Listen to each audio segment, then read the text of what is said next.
আউযুবিল্লাহি মিনাশ শাইতানির রাজিম বিসমিল্লাহির রহমানির রহিম।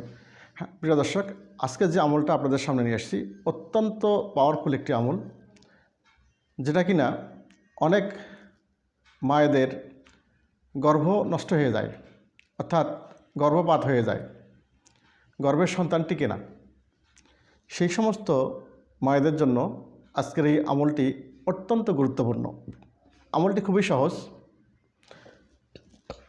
প্রথমত, যে মা বা বোনের গর্ভ টিকে না বা গর্ভপাত হয়ে যায়, ওই মহিলার পায়ের গোড়ালি থেকে চুলের গোড়ালি পর্যন্ত, চুলের যেখানে গোড়ালি আছে এই পর্যন্ত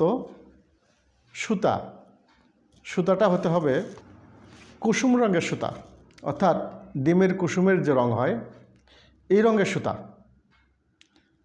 ডিমের কুসুমের যে রং হয় এই রঙের সুতা, এটাকে বলা হয় কুসুম কালার বা কুসুম রঙের সুতা। এই কুসুম রঙের সুতা পায়ের গোড়ালি থেকে চুলের গোড়ালি পর্যন্ত মাপ দেবে, মাপ দিয়ে কেটে নেবে। এভাবে 21টি সুতা কাটবে, 21টি খেয়ে নেবে। 21টি সুতা নেওয়ার পর পবিত্র কোরআনুল কারীম হতে কয়েকটি আয়াত আছে, এই আয়াতগুলো পাঠ করতে হবে। প্রত্যেকবার আয়াত পাঠ করবে এবং একটি করে গিরা উঠাইয়া ফু দিয়ে গিরাটা দিয়ে দেবে। একবার করে কোরআনের আয়াত পড়বে, সুতার মাঝখানে গিরে দেওয়ার সময় গিরের মাঝখানে ফু দেবে এবং গিরোটি বসায় দেবে। এভাবে আয়াতগুলো 21 বার পাঠ করতে হবে এবং 21টি গিট দিতে হবে।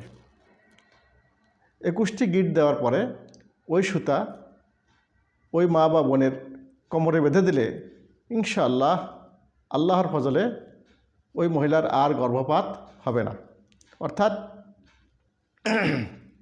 গর্ভের সন্তান আর নষ্ট হবে না। তো আয়াতগুলি হচ্ছে বিসমিল্লাহির রহমানির রহিম ওয়াসবির ওয়ামা সাবরুকা ইল্লা বিল্লাহি ওয়ালা তাহজান আলাইহিম ولا تكن في ضيق مما يمكرون إن الله مع الذين اتقوا والذين هم محسنون। প্রিয় দর্শক, ভিডিওটি কেমন লাগলো কমেন্টসে জানাবেন। ভালো লাগলে লাইক, কমেন্টস, শেয়ার করবেন এবং ইউটিউব থেকে দেখলে সাবস্ক্রাইব করতে ভুলবেন না। আসসালামু আলাইকুম।